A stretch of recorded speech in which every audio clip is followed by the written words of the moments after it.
नमस्कार, मैं हूं शम्स ताहिर खान और आप देख रहे हैं वारदात।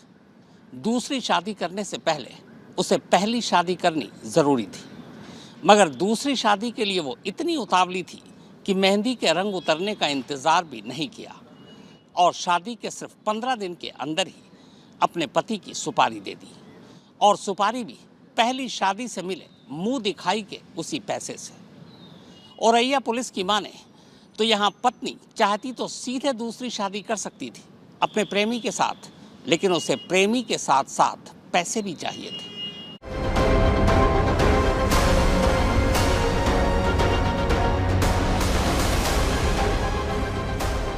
औरैया के दिलीप की जिंदा हालत में यही दो आखिरी तस्वीर है।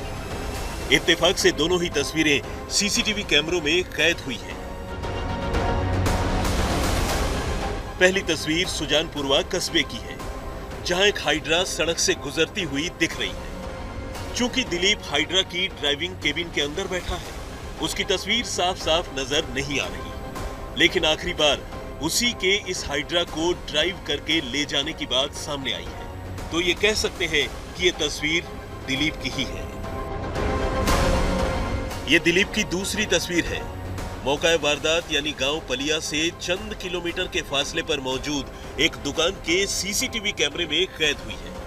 नहर किनारे वाली इस सड़क पर दिलीप दो लोगों के साथ एक बाइक पर बैठकर जाता हुआ दिख रहा है। दिलीप बाइक के बीच में है, जबकि उसे गोली मारने वाले शूटर बाइक में उसके आगे और पीछे बैठे हैं। सुपारी किलर रामजी नागर बाइक चला रहा है और दूसरा शूटर बाइक पर दिलीप के पीछे है। ये हाल के दिनों की सबसे भयानक और सबसे शॉकिंग मर्डर मिस्ट्री से जुड़ी वो तस्वीरें हैं, जिसमें एक बीवी ने शादी के महज 14वें दिन ही अपने पति के कत्ल की सुपारी देकर उसकी जान ले ली। यानी देखा जाए तो ये मेरठ के उस सौरभ राजपूत मर्डर केस से भी ज्यादा भयानक है, जिसमें सौरभ की बीवी मुस्कान ने अपने प्रेमी के साथ मिलकर शादी के करीब 10 साल बाद अपने पति का कत्ल किया। औरैया पुलिस ने दिलीप के इन्हीं तस्वीरों की मदद से कत्ल के इस मामले को सुलझाने में कामयाबी हासिल की। दिलीप अपनी शादी के महज 14वें दिन अपनी बीवी के धोखे का शिकार हो गया। उसकी बीवी ने अपने प्रेमी के साथ मिलकर दिलीप के नाम की सुपारी दे दी और कातिलों ने दिलीप को धोखे से अगवा कर करीब से गोली मार दी।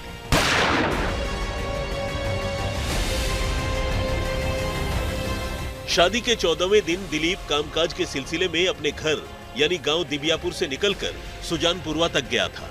दिलीप और उसके परिवार का हाइड्रा और क्रेन का काम है, लेकिन उसे क्या पता था कि इसके बाद वो फिर कभी घर लौटकर नहीं आएगा। दिलीप को बीच रास्ते में ही कुछ लोग मिले, जिन्होंने उसे गांव पलिया के नजदीक नहर किनारे अपनी कार कच्ची सड़क में फंस जाने का झांसा दिया और अपनी हाइड्रा से उनकी गाड़ी निकाल देने के लिए कहने लगे। दिलीप उनकी बातों में आ गया और हाइड्रा लेकर पलिया की तरफ चल पड़ा। अब दिलीप आगे आगे और पीछे दो बाइक पर दो शूटर उसके साथ चलने लगे। थोड़ी दूर चलने के बाद उन्होंने दिलीप को हाइड्रा से नीचे उतारकर अपनी बाइक पर बिठा लिया और पहले उस जगह तक ले जाने की बात कही जहां गाड़ी फंसी हुई थी। ये सीसीटीवी तस्वीरें उसी दौरान की है, लेकिन चंद किलोमीटर आगे बढ़ते ही शूटरों ने पहले दिलीप को बाइक से नीचे उतारा, उसे बुरी तरह पीटा और फिर बिल्कुल करीब से उसके सिर में गोली मार दी। उन्हें यकीन था कि जब गोली सिर में मारी गई है तो दिलीप की मौत अभी फौरन हो जाएगी, लेकिन उस रोज दिलीप वहां पड़ा तब तक तड़पता रहा जब तक गांव वालों की नजर उस पर नहीं पड़ी। इसके बाद गांव वालों ने पहले पुलिस बुलाई और तब एम्बुलेंस से उसे पास के अस्पताल भिजवाया गया। गांव के लोग आए, घास काटने देखा कि गंभीर हालत में यहाँ पे पड़ा था। फिर कॉल की पुलिस आई, पुलिस ने आई, उसके बाद उसको निकाल के भेज दिया बदूना। गंभीर हालत थी बहुत उसकी ज़्यादा। ऐसे ही गांव के जब लोगों को पता चला, सारे लोग यहाँ आए, जो घास काटने वाले आए तो उन्होंने गांव में खबर करी, तो फिर आदमी एकदम से सारे दौड़े, क्या हुआ। इधर देखा तो एक आदमी पड़ा हुआ था। जब उसको देखा तो 100 नंबर कॉल करी और एम्बुलेंस बुला के उसको बदूना भेज दिया। मगर 3 रोज बाद आखिरकार दिलीप की इलाज के दौरान मौत हो गई। चूंकि मामला कत्ल का था, औरैया पुलिस ने फौरन इस मामले की तफ्तीश शुरू कर दी। 19/3/2025 को 112 पर एक सूचना प्राप्त हुआ कि गेहूं का खेत में एक व्यक्ति घायल अवस्था में पड़ी है। इसमें प्रथम दृष्टया ऐसे प्रतीत हो रहे कि कोई अज्ञात लोग द्वारा उनके साथ गंभीर रूप से मारपीट करके घायल कर दिया गया। सूचना मिलने पर 112 का पुलिस तुरंत मौके पर पहुंचा और थाने के पुलिस के सहयोग से और जनता का सहयोग से तुरंत ही उस आदमी को इलाज हेतु हॉस्पिटल भेजा गया है और उस आदमी का पहचान दिलीप यादव का हुआ है, जो मूलतः मैनपुरी का निवासी है और हाल में औरैया का दिबियापुर इलाके में रह रहा था। प्रस्तुत व्यक्ति को 3 दिन बाद उनका इलाज के दौरान उनका मृत्यु भी हो जाता है और इलाज के दौरान ये भी पता चलता है कि उनको किसी ने गोली भी मारा है। तफ्तीश में पुलिस को कुछ चौंकाने वाले तथ्य हाथ लगे। पुलिस ने जब मौका वारदात के इर्द गिर्द से लेकर आसपास के इलाकों के तमाम सीसीटीवी कैमरों की फुटेज की स्कैनिंग की तो दिलीप की वो तस्वीरें सामने आई जब वो हाइड्रा चलाता हुआ और फिर बाइक में बैठकर शूटरों के साथ गांव पलिया की तरफ जाता हुआ दिखा। और यही इस केस का सबसे अहम क्लू साबित हुआ। चूंकि इन तस्वीरों में किसी का चेहरा साफ साफ नजर नहीं आ रहा था, पुलिस ने मोबाइल फोन के डंप डेटा का इस्तेमाल करते हुए पहले उस इलाके में एक्टिव मोबाइल नंबरों का पता लगाया और फिर एक आदमी की पहचान करने में कामयाब हुई। यह आदमी और कोई नहीं बल्कि एक पुराना क्रिमिनल रामजी नागर था, जिसके बारे में पुलिस को मुखबिरों से जानकारी मिली। रास्ते में लगी सीसीटीवी जो ऑपरेशन त्रिनेत्र के तहत हम लोग लगाया गया था, उस सीसीटीवी के सहयोग से हम लोगों को पता चला जो मृतक दिलीप है उनके पीछे कुछ लोग लगी थी और उनको लालच लेके उनको बीच में बाइक के बीच में बिठा के कुछ लोग लेके गया। सीसीटीवी से प्राप्त किया गया फुटेज के अनुसार हम लोग आगे बढ़ते हुए जांच किया गया है और हम लोगों का मुखबिर तंत्र के माध्यम से हम लोगों को सूचना मिला कि उसमें से एक व्यक्ति का नाम रामजी नागर है। लेकिन इसके बाद जब पुलिस ने रामजी नागर की तलाश शुरू की तो पुलिस को एक खुफिया ठिकाने पर रामजी नागर के साथ साथ एक और शख्स पुलिस के हाथ लग गया और ये शख्स था अनुराग यादव। दरअसल अनुराग वो शख्स है जो मृतक दिलीप की दुल्हन प्रगति के गांव का रहने वाला है और बस यहीं से इस मर्डर केस की कड़ियां सही मायने में खुलने लगी। अर्ली मॉर्निंग में संयुक्त टीम द्वारा रामजी नागर को गिरफ्तार करने के लिए गया, तब वहीं पर एक दूसरा आदमी और मिला जिसका नाम अनुराग यादव है, जो कि मृतक दिलीप यादव का बीवी का सेम गांव से रहता है। तो उन दोनों के जमा तलाशी जब किया गया तो उन दोनों से 315 बोर के एक तमंचा और 2 जिंदा कारतूस भी मिला था और गहरा से पूछताछ किया गया तो उनके द्वारा पूरा घटनाक्रम ऐसे बताया गया। जब पुलिस ने रामजी नागर और अनुराग से पूछताछ की तो दोनों ने जो कुछ बताया वो दिमाग चकराने वाला था। कत्ल की इस वारदात में गोली बेशक रामजी नागर और उसके गुर्गों ने चलाई थी, लेकिन इसकी साजिश खुद अनुराग और दिलीप की पत्नी प्रगति ने मिलकर रची थी। जी हां, वही प्रगति जिससे बमुश्किल 14 रोज पहले दिलीप ने शादी की थी।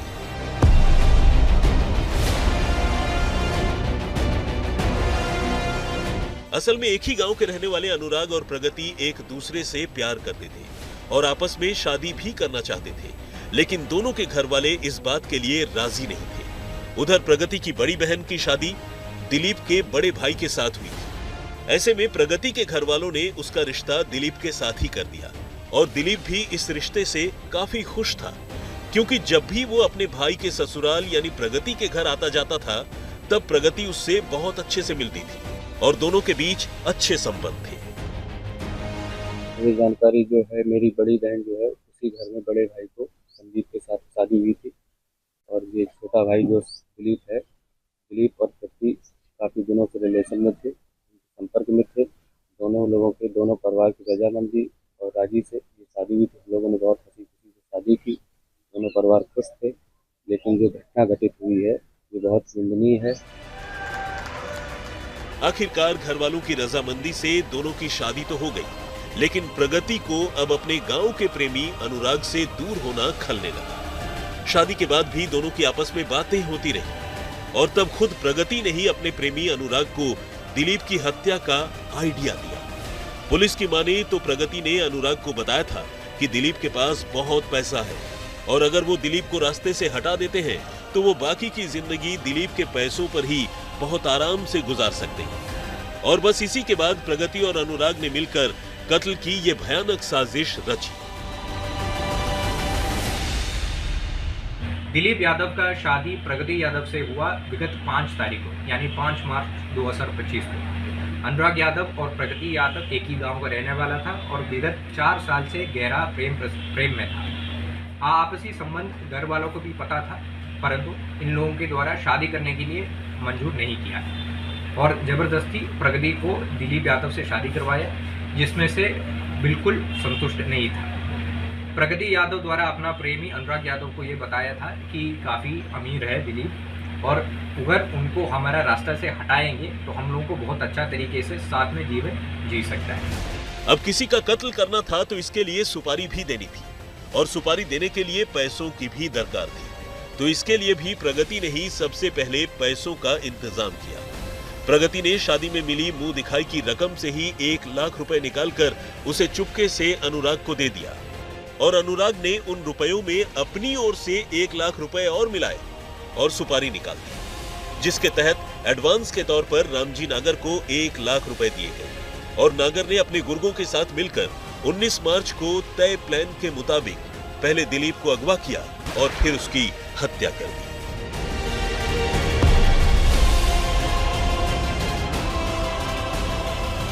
प्रगति यादव द्वारा अनुराग को 1 लाख रुपए भी दिया हुआ और अनुराग यादव ने अपना हत्या दिलीप यादव का हत्या करने के लिए एक टीम जोड़ दिया, जिसमें रामजी नागर मुख्य सरगना रहा है और उनको 2 लाख में बात भी किया था और 1 लाख रुपए जो प्रगति ने उनको दिया वो भी उनको पकड़वा दिया था।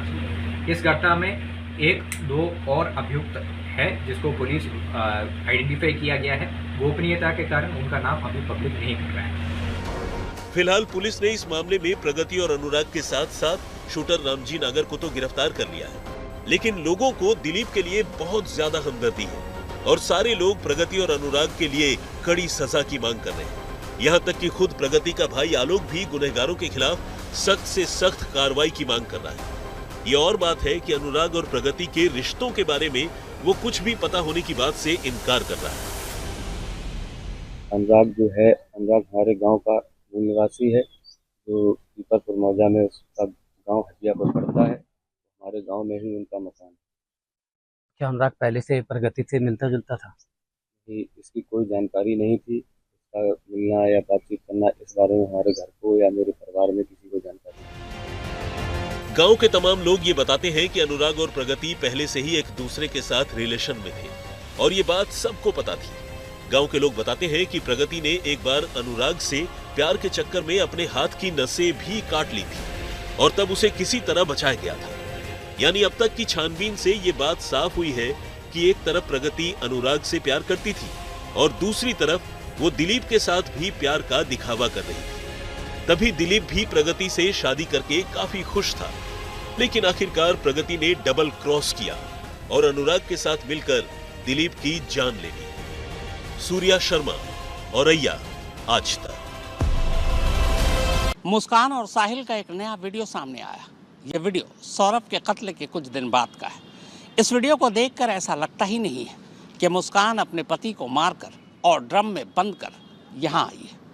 इस बीच गिरफ्तारी के बाद और जेल पहुंचने पर मुस्कान की मांग के सिंदूर ने एक नया खुलासा किया है।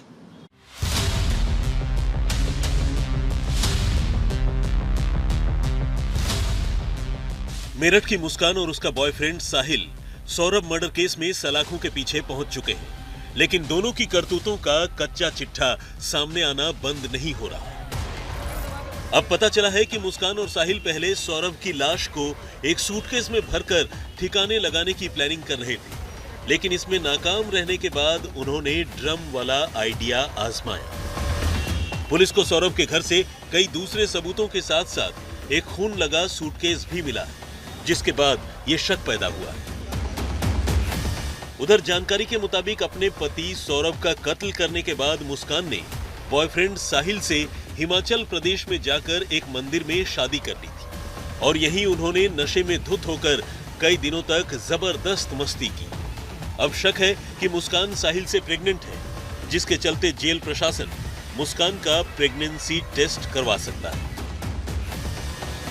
अच्छा सर, बात क्या आ रही थी प्रेगनेंसी टेस्ट की मुस्कान के, तो बताया जा रहा है एक टेस्ट हो गया और उसके बाद में क्या अगला टेस्ट भी होगा या नहीं हुआ अभी, क्या उसमें क्या अपडेट है? देखिए, जो प्राथमिक स्वास्थ्य परीक्षण होता है वो हो गया है। प्रेगनेंसी टेस्ट की ये प्रक्रिया है, यदि जेल चिकित्सक ये पाते हैं कि प्रेगनेंसी टेस्ट होना चाहिए, जेल चिकित्सक हमसे कहते हैं तो हम जिला महिला अस्पताल से गायनोकोलॉजिस्ट को बुलाते हैं, उनकी सेकंड ओपिनियन लेते हैं। यदि वो रिटर्न में प्रेगनेंसी टेस्ट के लिए रिकमेंड करती हैं तब प्रेगनेंसी टेस्ट कराया जाएगा। कहेंगे तो बुलाया जाएगा, कहेंगे यदि तो गायनोकोलॉजिस्ट को बुलाकर उनकी रिकमेंडेशन लेकर नियमानुसार प्रेगनेंसी टेस्ट कराया जाएगा। इस बीच मुस्कान और साहिल की जो नई तस्वीरें और वीडियोस सामने आए हैं, उससे पता चलता है कि उन्हें सौरभ के कत्ल का रत्ती भर भी अफसोस नहीं है, बल्कि इन तस्वीरों में कत्ल के बाद वो नशे में धुत होकर मौज मस्ती करते दिख रहे हैं। इन तस्वीरों के बारे में आपको आगे और डिटेल में बताएंगे। पहले ये जान लीजिए कि इधर मेरठ पुलिस की जांच में नया क्या है। मेरठ पुलिस ने मंगलवार को एक बार फिर सौरभ के उस किराए के मकान की जांच की जहां सौरभ की हत्या की गई थी। पुलिस ने कत्ल वाली जगह यानी सीन ऑफ क्राइम को पहले ही सील कर दिया था, जिसके बाद अब उस कमरे की और बारीकी से फॉरेंसिक जांच की गई। पुलिस ने घर की दरो दीवार के साथ साथ कमरे में रखे अलग अलग सामानों की जांच की और कई तरह के नमूने फॉरेंसिक जांच के लिए इकट्ठा किए। सूत्रों की माने तो पुलिस टीम को सौरभ के घर से एक ऐसा सूटकेस भी मिला है जिसमें खून के धब्बे लगे हुए हैं। ऐसे में शक है कि शायद मुस्कान और साहिल ने सौरभ का कत्ल करने के बाद पहले उसकी लाश को सूटकेस में ठूंसने की कोशिश की, लेकिन शायद इस कोशिश में नाकाम होने के बाद उन्होंने सौरभ की लाश को एक ड्रम में डाला और उसे सीमेंट से सील कर दिया। उन्हें यकीन था कि ये राज कभी बाहर नहीं आएगा, लेकिन ड्रम से आती बदबू और खुद मुस्कान के कबूलनामे से कहानी सामने आ गई। पुलिस की टीम ने सौरभ के घर से तकिया, चादर, बर्तन समेत और भी कई चीजें जब्त की हैं। इसके अलावा खून के धब्बों के नमूने भी इकट्ठा किए हैं। पुलिस है उसका यही कहना है कि इस मामले में वो जल्द से जल्द चार्जशीट दाखिल करना चाहती है ताकि जो आरोपी हैं उनके लिए उनके खिलाफ जल्द कार्रवाई हो सके। आप देख सकते हैं कि पूरी ये गली है जहां पर ये मुस्कान का मकान है और यहां तमाम पुलिसकर्मी यहां आसपास खड़े हुए हैं। आप देख सकते हैं कि ये यहां पर पुलिसकर्मी खड़े हैं और पूरी गली में एकदम सन्नाटा परसा हुआ है और जो पुलिस है वो लगातार अब इस मामले में अपनी कार्रवाई तेज कर रही है और यहाँ सबूत इकट्ठा करने के लिए आज एक टीम पहुंची है। वहीं बताया जा रहा है कि साहिल के घर पे भी एक टीम पहुंची है जो यहाँ साहिल के घर से सबूत इकट्ठा करेगी और जो यहाँ पर जिस तरीके से टीम पहुंची है वो पूरे तमाम सबूत इकट्ठा करेगी, कड़ियाँ जोड़ने का काम करेगी। अब आइए आपको मुस्कान और साहिल की वो तस्वीरें और वीडियोस दिखाते हैं जो उन्होंने हिमाचल दौरे के दौरान क्लिक और शूट किए थे। इन तस्वीरों और वीडियोस में ये एक कसोल का वीडियो भी है जिसमें मुस्कान और साहिल दोनों नशे में झूमते हुए दिखाई दे रहे हैं। दोनों किसी सार्वजनिक जगह पर लड़खड़ाते हुए डांस कर रहे हैं। मुस्कान डांस करते हुए बार बार साहिल के गले लग रही है और तो और एक बार डांस करती हुई मुस्कान नीचे जमीन पर गिर जाती है, जिसे बाद में साहिल बाकी लोगों की मदद से किसी तरह ऊपर उठाता हुआ दिखता है। उधर मेरठ जेल में अब साहिल बदला बदला सा नजर आ रहा है। असल में जेल प्रशासन ने उसके लंबे बाल और सिर पर मौजूद जूड़ा कटवा दिया है।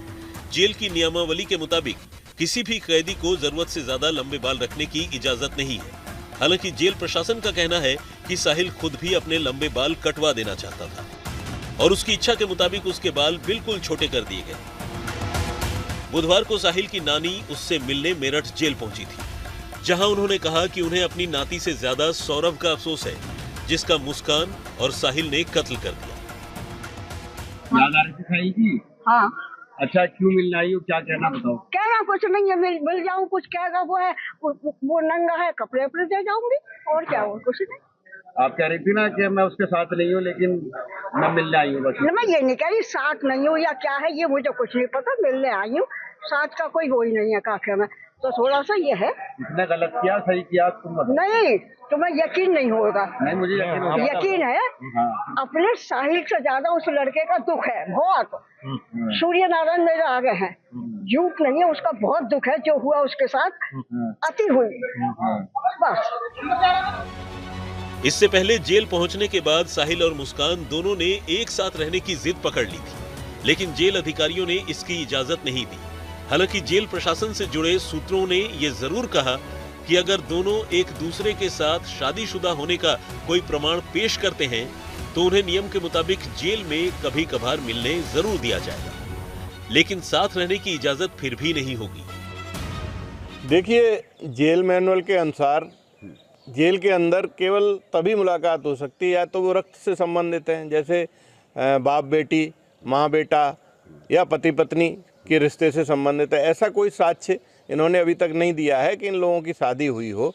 यदि ऐसा कोई साक्ष्य जो कि विधिक रूप से मान्य हो आता है तो उत्तर प्रदेश जेल मैनुअल के अनुसार कार्रवाई की जाएगी। जेल में आने के बाद दोनों की हालत नशा न मिलने के चलते काफी खराब हो गई थी, जिसके बाद दोनों को ही जेल के डी एडिक्शन सेंटर यानी नशा मुक्ति केंद्र में भर्ती करवा दिया गया था, जहां धीरे धीरे उनकी हालत में अब सुधार होने लगा। दोनों बिना नशे के जीने की आदत डालने लगे। जब से विड्रॉल सिम्टम रोकने की दवा दी गई है तब से काफ़ी आराम है। प्रारंभ में किसी से बात नहीं कर रहे थे, धीरे धीरे स्टाफ से और बंदियों से बात करना शुरू किया है। जिला महिला अस्पताल से 2 डॉक्टर बुलाकर, काउंसलर्स बुलाकर साइकेट्री के काउंसलिंग कराई गई है तथा पुरुष की काउंसलिंग जेल के डॉक्टर द्वारा कराई गई है। उस काउंसलिंग से काफ़ी लाभ मिला है। नशा मुक्ति केंद्र के माध्यम से उनका उपचार हो ही रहा है और विड्रॉल सिम्टम को रोकने की दवाएं जो दी गई उससे भी काफ़ी लाभ है। मेरठ में बुधवार को लोगों ने सौरभ केस के दोनों आरोपियों यानी मुस्कान और साहिल को फांसी की सजा देने की मांग करते हुए कैंडल मार्च भी निकाला। लोगों का कहना है कि मुस्कान और साहिल ने जो हरकत की है उसे देखते हुए उनके लिए कोई दूसरी सजा नहीं हो सकती। मोहम्मद उस्मान चौधरी, मेरठ, आज तक। तो वारदात में फिलहाल इतना ही, मगर देश और दुनिया की बाकी खबरों के लिए आप देखते रहिए आज तक।